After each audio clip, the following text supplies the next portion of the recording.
Hello there, welcome to Let's Talk Football. Football fans, football lovers alike. Welcome to this episode where we'll be talking on different varieties of what's happening on the transfer market.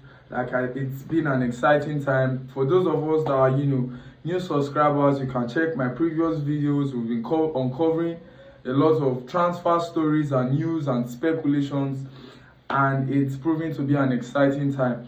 Now, if you love real football honest takes, deep analysis, and passionate debates, this is the channel to be. This is the channel to subscribe to. So if you're a new subscriber, please do well to like, share, and subscribe. And of course, leave down your comments, and I'll be replying to as many comments as I can.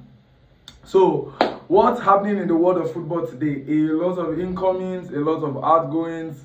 The top 6 sides are looking to strengthen ahead of the upcoming Premier League season. Now, for Chelsea, a lot has been happening. The media attention has obviously been on Chelsea, obviously because we beat PSG at the Club World Cup final 3-0, and since then we've been very busy on the transfer market, attracting top talent. And of course, yesterday it was the contract signing of Jorge from Ajax for 43 million euros. Like I said, from my last previous video, I reckoned that the deal would be done for 45 million euros max, and it was done for 43 million euros. So I think I was a bit close with that. And so Alejandro Garnacho, let's talk about him.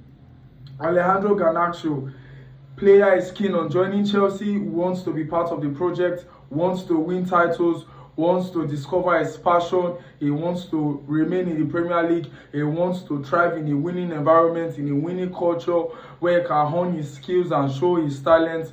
And of course, he feels like Chelsea is the best place to be able to do it. And I understand the wide fanfare outburst concerning his off-the-field events, his social media antics, of course, with his brother, and the off-the-field events with Ruben Amorim. And a lot has been going on, has been happening, and Chelsea fans are worried because with the culture that we're developing, within the dressing room, we would not want a character of such to come and disrupt the dressing room, and I can understand that fact. But I feel like Maresca is molded. I feel like he commands even more respect. Considering the fact that Garnacho will be coming into a squad full of winners, yes, as much as people say our squad is young, we also have the experience because we have been playing consistent football at the highest level for 2 to 3 years now, and we have this winning feeling because we've won 2 trophies. We've won the Conference League trophy,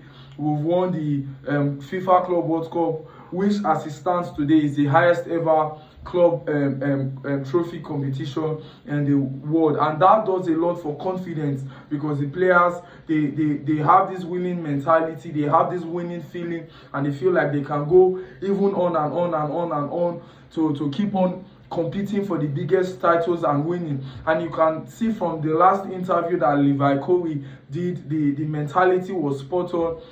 We are certainly there to compete. We are not just there to make up the numbers. It's not just about qualifying for the Champions League year after year.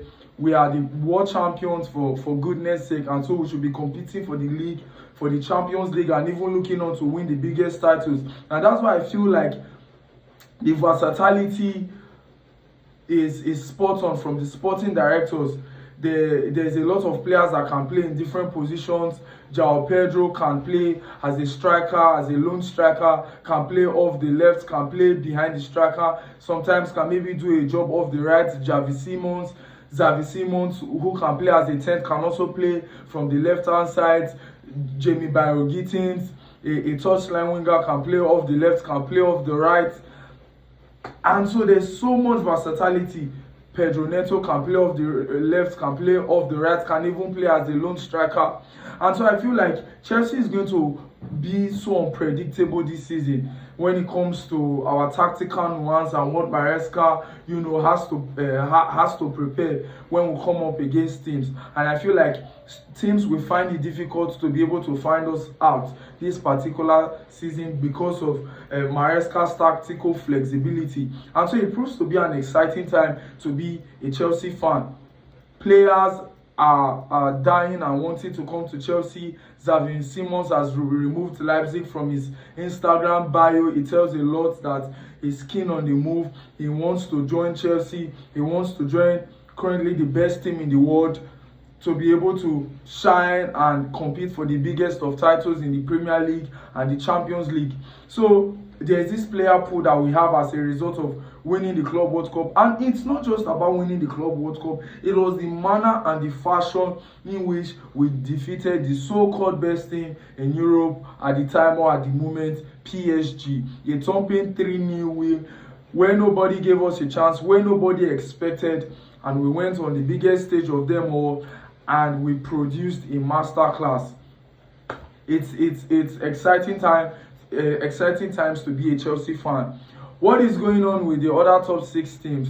United are looking on the front end of signing a striker. They are gunning for Benjamin Sesko, but I have a genuine feeling that probably Sesko might prefer United even without Champions League football, because I feel like currently as it stands, United have even a more sustainable and better project at hand than Newcastle, even if there's a lot of off-the-field antics that has been going on with players that are looking to get rid of in terms of Anthony, Sancho, Garnacho and the likes.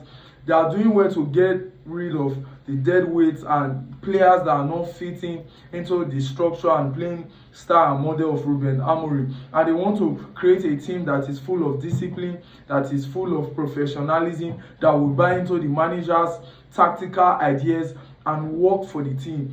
And I can see a lot of people will be underrating United this season because of how they finished on the back end. But I feel like because of the culture that Ruben Amorim is trying to create in the dressing room, where you have to earn the right to play, when you have to earn the right to train, when you have to earn the right to be able to put in those top performances, United will surprise a lot of people this season and put in decent performances that nobody expects. It's all about mentality, it's all about the mindset, it's all about representing the Manchester United identity, it's all about understanding the need to know that this is a big club, one of the most big powerhouses of football, and it is prideful to put on the United jersey and give your all. And of course, once that mentality sets in each and every player, there's added on responsibility, there's added on pressure to deliver even at the highest level. So I feel like a lot of rival fans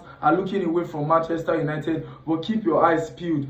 And I think they are playing Liverpool at the start of the Premier League season. A lot of people are, of course, predicting that it's going to be an easy way for Liverpool, but I don't think so. I think it's going to be a close game. Yes, Liverpool have even more experience, they have even more quality within their squad, but United, as we all know, you can just never write them off. You can never write them off. I expect a tough, difficult game for Liverpool, that will produce a tactical masterclass on the front end. Now, City looks like they have concluded their business. Guardiola has said he wants to have a minimum of 22-23 players in his squad. He doesn't want the option of leaving out players for cup games, for Champions League games, and who to leave out from match day squads. He feels like he cannot handle that emotionally, because he feels like all the players deserve to play. And so he's got his signings pretty much spot on and early on during the window. As long as it is Pep, they are always going to compete. They're always going to compete. But I feel in my gut that City might not necessarily win the league. They might be up there, but I reckon that Guardiola probably maybe has lost that bit of spark, or probably maybe the team is not as the City team as before, that there's no Kevin De Bruyne, Sergio Aguero has gone, Riyad Mahrez has gone. These were players that decided games on their own terms, even by the scruff of the neck. And so with the new additional signings of wingers like Mamouche, Doku, Sheki, these are decent players, but certainly not at the level of the players that have left. And so we know Pep Guardiola, certainly the best manager in the world, and of course his ability to be able to improve players and all whatnot, but I feel like they would certainly have a decent season, probably maybe go far in the cup runs and challenge, of course, for the Champions League. But best as it comes, I feel probably maybe they nick a cup trophy, and we'll see. But Chelsea are the dark horses in the race. That's what I feel. And I feel like with the culture and the mentality that we have, the sky is certainly, just our starting point.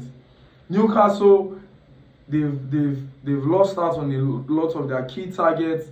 Isak is looking unsettled. Eddie Howe has come on to say that players have to show the right attitude, that they want to play and they want to train for their team. Now, how Isak has handled this whole issue, has left a sour taste in the mouth of Newcastle fans who feel like they've been betrayed by Alexander Isak with the way he has, coordinated himself and the manner in which he has gone about the transfer. I could understand the fact that he wants to go to Liverpool and wants to win titles, he wants to compete, and he wants to win the biggest trophies, but he should have done it in a more respectful way. I feel like he disrespected the Newcastle fans. I feel like he disrespected his teammates. I feel like he disrespected his manager. But at the end of the day, we'll see eventually if they do get Sesko. They've placed in a bid of 70 million euros plus 5 million euro add-ons on the table to Leipzig, and we'll see if that is eventually accepted. Sesko has not made up his mind to see if he will join Newcastle United or probably Manchester United, and so it is what it is at the end of the day. The Premier League starts, I think, in a couple of weeks, and so some big clashes coming up. I for once cannot wait for it to get started, and the transfer market has its twists and turns, and it's just going to keep on evolving. Keep an eye on Alejandro Garnacho. Like I said, is going to come in during the latter part of August. I am suspecting, or I predict, just like Fabrizio Romano has just said, Xavi Simons looks like the next incoming that we're going to have at the club, and of course I can tell that he wants to join. Let us see how much we are going to bid for Leipzig and how fast we get the deal done, and then eventually we'll turn our attentions to Garnacho. And then probably the situation that helps Chelsea the most about Garnacho is the fact that the player is keen on the move, and the timing of the transfer. If we wait towards the end of the transfer window, Man United would not want to keep an unhappy player, and so they are going to settle for a low ball price fee, and I reckon that we'll do that for a £30 million fee. So that is all for now, and of course until I come your way next time, stay glued to the channel, keep your eyes peeled as I'll be uploading even more content.